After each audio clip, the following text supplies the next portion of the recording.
Hi everyone, स्वागत है आपके अपने चैनल सरकारी नौकरी में 69,000 शिक्षक भर्ती की तरह। अनामिका प्रकरण में एक और अनामिका पकड़ी गई हैं जिनका नाम असली जो है भावना है। वह फर्जी दस्तावेज के साथ गिरफ्तार हुई हैं। वह अनामिका के मार्कशीट को लगा करके जैसे कि 25 अनामिका पढ़ा रही हैं उत्तर प्रदेश में। तो 25 अनामिका में कुछ अनामिका पकड़ी गई हैं, बाकी जो अनामिका हैं सब पकड़ी जाएंगी। फिलहाल सीबीएसई जो है कहा है, सीबीएसई को सुप्रीम कोर्ट ने आदेश दिया है। एक याचिका डाली गई थी, जो दिल्ली में दंगे हुए थे उसमें कुछ परीक्षाएं बच गई थी हाई स्कूल की। तो सीबीएसई ने कहा है कि जो आप परीक्षाएं हैं उनको रद्द करने पर विचार करें और आंतरिक मूल्यांकन के साथ बच्चों को मार्क्स दे करके नेक्स्ट क्लास में प्रमोशन दें। वहीं आईसीएसई ने स्टूडेंट से मांगा है विकल्प, और पेपर देना है या प्री बोर्ड में नंबर पर चाहिए प्रमोशन।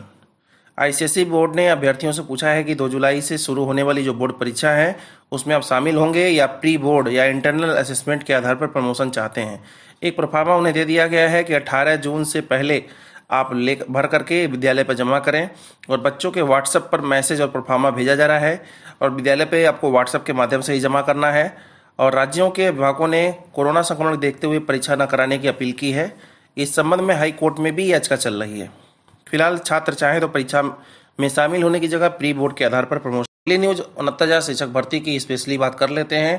फरार नकल माफिया समेत 4 के खिलाफ जारी किया जाएगा NBW।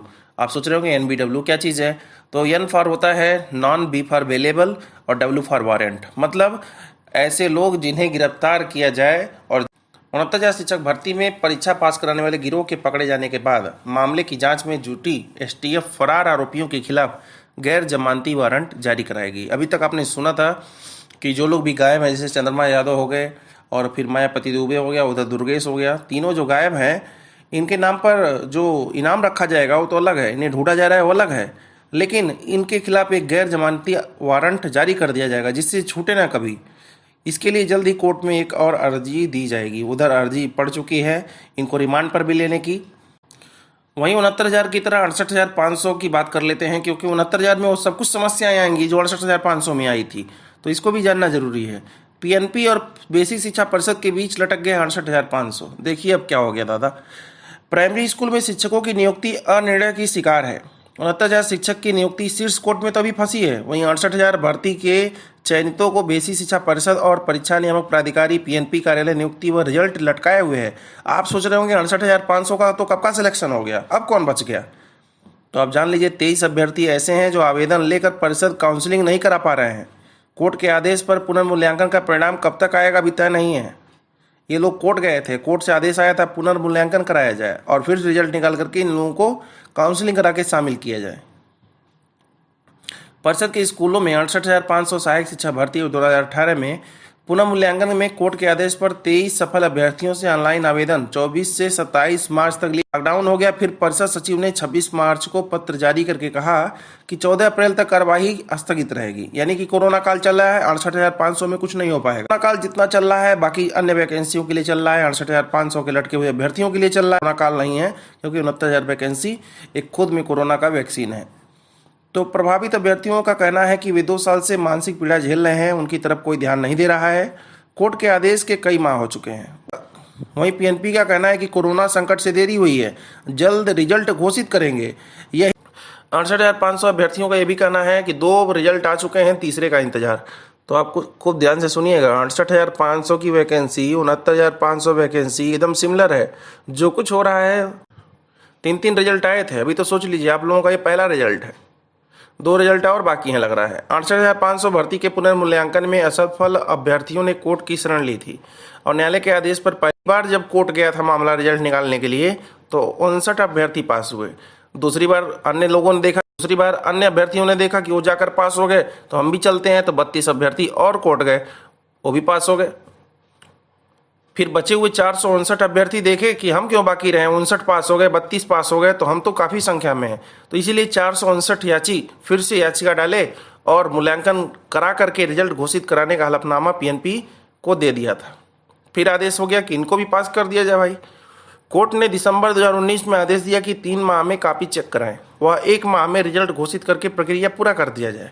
यह परिणाम अब तक नहीं आया है। रिजल्ट कैसे आएगा? 69,000 आ गया ना, आगे इसके आगे सब फीका है। फिलहाल 68,500 के बचे हुए वो 2300 अभ्यर्थी जो लोग भी इस समय दर दर भटक रहे हैं, और कोई नहीं चाहेगा 69,000 में कोई ऐसा अभ्यर्थी बचे, एक दो अभ्यर्थी ऐसा ना हो बच जाएं जो साल 2 साल 5 साल तक चलता ही रह जाए। 2018 की वैकेंसी है 68,500 और 2020 चल रहा। फिलहाल 2 साल पूरे हो गए, 68,500 की यह दूसरी एनिवर्सरी पूरी हो गई है। फिलहाल देख लेते हैं प्रधान के जो करीबी अभ्यर्थी क्राइम ब्रांच के रडार पर हैं। मायावती की गिरफ्तारी को पुलिस दर दर भटक रही है और ढूंढ रही है उन्हें लालटेन लेकर के, क्योंकि टेट के एग्जाम में साल्वर गैंग की कृपा से 135 से 142 नंबर प्राप्त करने वाले भदोही जिले के 40 अभ्यर्थी क्राइम ब्रांच प्रयागराज के रडार पर हैं। आप सुन लीजिए, आपके 69,000 में 40 अभ्यर्थी ऐसे शामिल हैं जो 135 से 142 नंबर पाए हैं। पकड़े गए मास्टरमाइंड के कुछ अभ्यर्थियों के नाम बताने के बाद शिक्षक बनने की राह देख रहे अभ्यर्थियों में खलबली मच गई। खलबली क्यों न मच जाए। उधर ग्राम प्रधान के फरार भाई मायावती दुबे की गिरफ्तारी के लिए जिले की खुफिया एजेंसियां और स्थानीय पुलिस से लोकेशन से लेकर के दबिश दे रही है, लेकिन अभी वह पुलिस के हाथ नहीं लग पाया है। वहीं बारीपुर प्रधान से मिले एक अभ्यर्थी के नाम न छपने की शर्त पर बता एक बार उसने भी नकल किया था। मतलब इस भर्ती प्रक्रिया में हजारों की संख्या में ऐसे अभ्यर्थी हैं जो गलत तरीके से शामिल हो गए हैं। ऐसा कि अब नियुक्ति प्रक्रिया में कोई गड़बड़ी नहीं। ये देखिए, एक नया नमूना, एक नया चीज आ गया। शायद आप 69,000 में पहली बार ये चीज सुन रहे होंगे, यही बार नहीं सुना होगा। सचिव परीक्षा नियामक प्राधिकारी उत्तर प्रदेश प्रयागराज, अच्छा जी, अनिल भूषण चतुर्वेदी जी का कहना है कि 69,000 शिक्षक भर्ती में लिखित परीक्षा बहुत बढ़िया से संपन्न हुई है। सब लोग जान ही रहे हैं। 3 प्रश्नों के उत्तर को लेकर जो भ्रांतियां थी उनको दूर करते हुए सभी को समान अंक दिया गया है। कितना बड़ा एहसान कर दिया सबके ऊपर, जो कि पूरा दिया भी नहीं, कुछ दिया और कुछ नहीं दिया तो और वापस ले भी लिया नंबर सबका। उन्होंने जोर देते हुए कहा कि संस्था और अधिकारी को बदनाम करने के लिए कुछ ऐसे लोग लगे हैं जिनके पास कोई काम नहीं है। अच्छा, किसको कह रहे हैं भाई? वह लोग असफल अभ्यर्थियों से चंदा वसूल कर भर्ती को प्रभावित करने में लगे हुए हैं, लेकिन परीक्षा में कहीं पर कोई गड़बड़ी नहीं हुई है। बिल्कुल नहीं, कोई गड़बड़ी नहीं गड़बड़ी हुई है, इसीलिए तो नहीं पकड़े गए इतने दिन से। अब गड़बड़ी हो गई तो लोग पकड़े जा रहे हैं।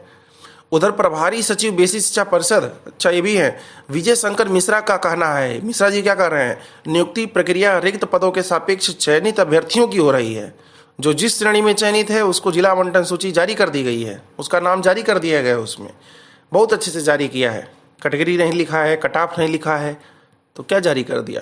पहले दिन की लगभग काउंसलिंग पूरी हो गई थी। उन्होंने कहा अगर 1 हफ्ते का समय मिला होता तो भर्ती प्रक्रिया पूरी तरह से चयनित कर करके अभ्यर्थियों को जबरदस्ती ठूस देते भर्ती प्रक्रिया में। 1 हफ्ता का इनको समय मिल जाए तब। प्रभारी सचिव का हमें लगता है 1 घंटा का समय मिल जाए सबको भर्ती कर देंगे। प्रभारी सचिव का कहना है जो अभ्यर्थी चयनित नहीं हो पा रहे हैं वही लोग भर्ती प्रक्रिया को पूरी तरह से प्रभावित करने में लगे हुए हैं, और जो चयनित नहीं हो पाए, अगर आपका ऐसा कहना है तो आप मौका क्यों दे रहे हैं प्रभावित करने का? ऐसे लोग चयनित नहीं हुए हैं उनको चयनित करवाइए ना, क्योंकि गलत लोग जब शामिल हो गए हैं, उसका सीट ले लिए हैं, तो अच्छे लोग कैसे चयनित हो जाए, ये भी तो सोचना चाहिए। इस तरह के भी मामले आ रहे हैं भर्ती प्रक्रिया में। कहने में थोड़ा भी जीवा नहीं अटक रही है कि क्या बात बोल रहे हैं, कुछ हुआ ही नहीं। अगर सही में 1 घंटे की नहीं छूट दे दे तो डायरेक्ट बोलेंगे ज्वाइनिंग करो, जाकर के पढ़ाओ, डायरेक्ट काउंसलिंग होता रहेगा। काउंसलिंग की कौन तेजी है। 69,000 शिक्षक भर्ती और भी भर्ती प्रक्रियाओं से संबंधित जितने न्यूज़ हैं आपको समय समय मिलते रहेंगे। बस आप वीडियो को लाइक करें, शेयर करें और चैनल को सब्सक्राइब करके बेल आइकन जरूर दबाएं। धन्यवाद।